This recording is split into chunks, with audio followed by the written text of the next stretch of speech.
Welcome to the exciting universe of music theory. Are you ready to learn? Then let's begin. Today we will talk about scale 2415, Lothyllic, which sounds like this.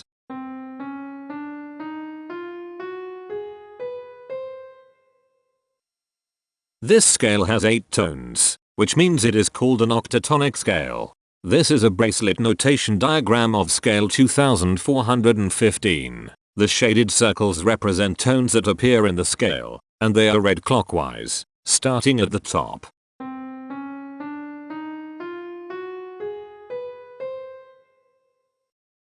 The pitch class set for this scale is 0, 1, 2, 3, 5, 6, 8, 11. The fourth class is 8, 13. This set is not prime. The structure of a scale is a description of the interval distance between each successive tone. This scale has a structure of 1 1 1 2 1 2 3 1.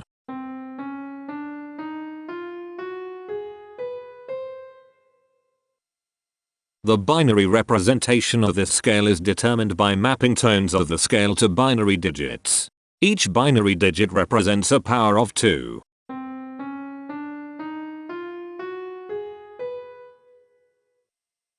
To get the scale number, we add the powers of 2 together. The powers of 2 that are present in the scale, all added together, equals 2415. That is why the scale number, in decimal, is 2415. The scale number not only enumerates the scale with a unique index, but it also literally describes the tonal content of the scale. Represented as a binary number in base 2, the scale number is 1001011011111. Here are the common triads present in this scale. The diagram in the center is a graph of parsimonious voice leading between triads. There are 3 major triads. There are 3 minor triads.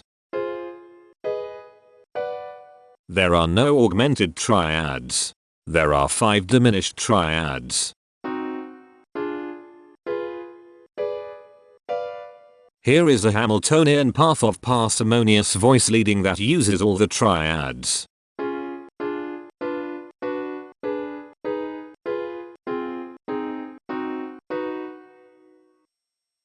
This scale has 8 modes.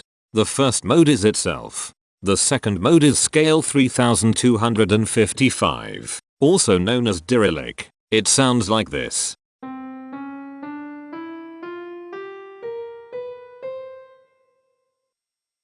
The third mode is scale 3675, also known as Lothyllic. It sounds like this.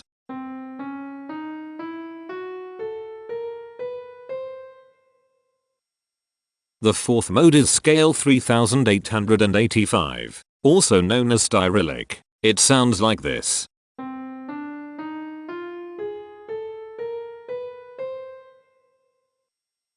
The fifth mode is scale 1995, also known as sideways scale. It sounds like this.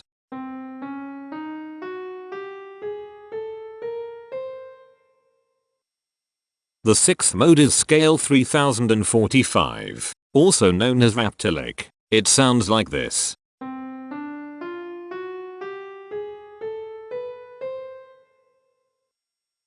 The seventh mode is scale 1785, also known as Lothyllic. It sounds like this.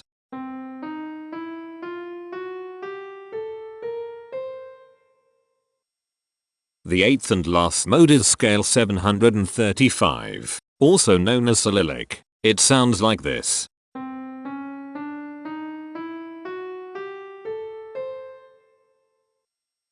Imperfections are tones that have no tone a perfect fifth interval above them.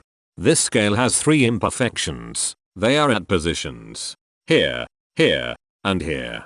Hemitones are instances where 2 tones in the scale are a semitone apart. This scale has 5 hemitones. They are at positions here, here, here, here, and here. Cohemitones are instances where 2 hemitones are beside each other. This scale has 3 cohemitones. They are at positions here, here, and here. The distribution spectra describes the size of each of the scale steps, which in turn describes how evenly spaced the tones are. A generic interval is how many scale steps are between one tone and another. A specific interval is how many semitones apart they are. The generic interval of one scale step comes in 3 different specific interval sizes. 1 semitone, 2 semitones, and 3 semitones. The spectrum width of this generic interval is the highest, 3, minus the lowest, 1, which equals 2. The generic interval of 2 scale steps comes in 4 different specific interval sizes.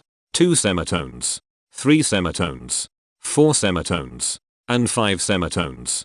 The spectrum width of this generic interval is 3. The generic interval of 3 scale steps comes in 4 different specific interval sizes. 3 semitones, 4 semitones, 5 semitones, and 6 semitones. The spectrum width of this generic interval is 3. The generic interval of 4 scale steps comes in 5 different specific interval sizes.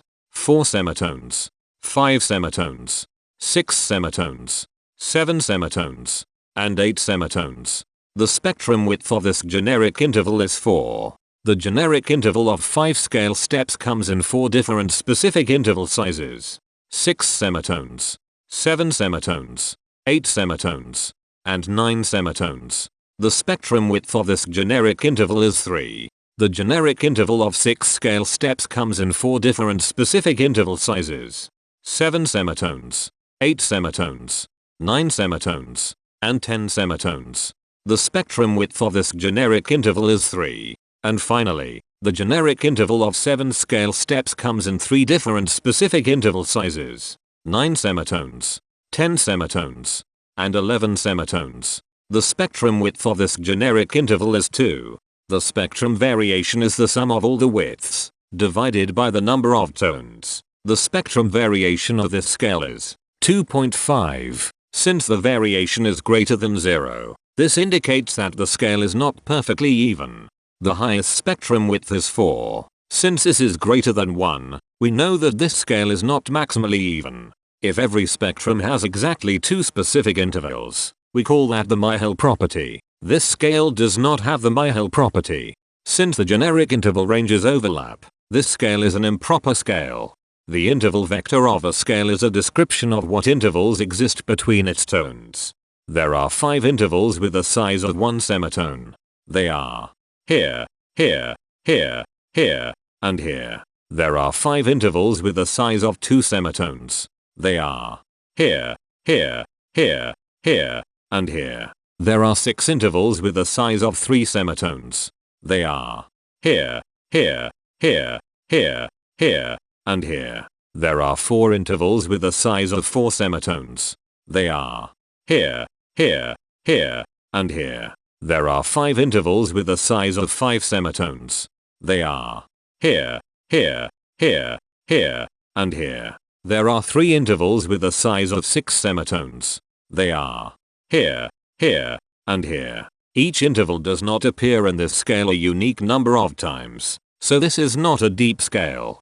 Heteromorphisms are comparisons between every interval in a set. They can be classified as contradictions, ambiguities, and differences.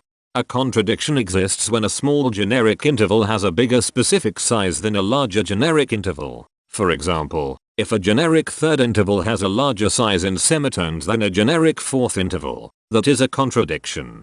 The number of contradictions in this scale is 36. An ambiguity exists when 2 intervals have the same specific size, but they have different generic intervals. For example, if a generic fourth and a generic third interval are the same size in semitones, that is an ambiguity. The number of ambiguities in this scale is 72. A difference exists when 2 intervals have the same generic size, but different specific sizes. For example, a major third and a minor third both have the same generic size, but they have different sizes when measured in semitones. The number of differences in this scale is 151. The coherence quotient measures the proportion of ambiguities and contradictions among a set's intervals. A scale with a higher coherence quotient is a good candidate for musical usefulness. The coherence quotient is 0.594. The sameness quotient measures the proportion of heteromorphic differences among a set's intervals. A scale with a higher sameness has fewer differences, so it is also a good candidate for musical usefulness. The sameness quotient is 0.23. This scale has no reflective symmetry. This scale has a different pattern of intervals ascending and descending, so it is not palindromic. This scale has no ridge tones. The balance of a scale depends whether the tones are spaced equally enough for the center of gravity to be in the center of the scale.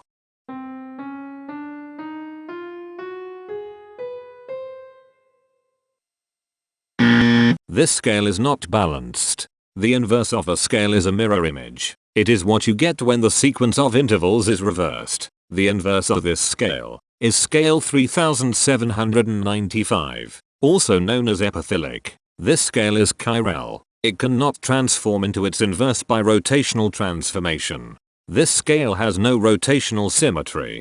For even more detail about this scale, visit ianring.com/musictheory/scales/2415.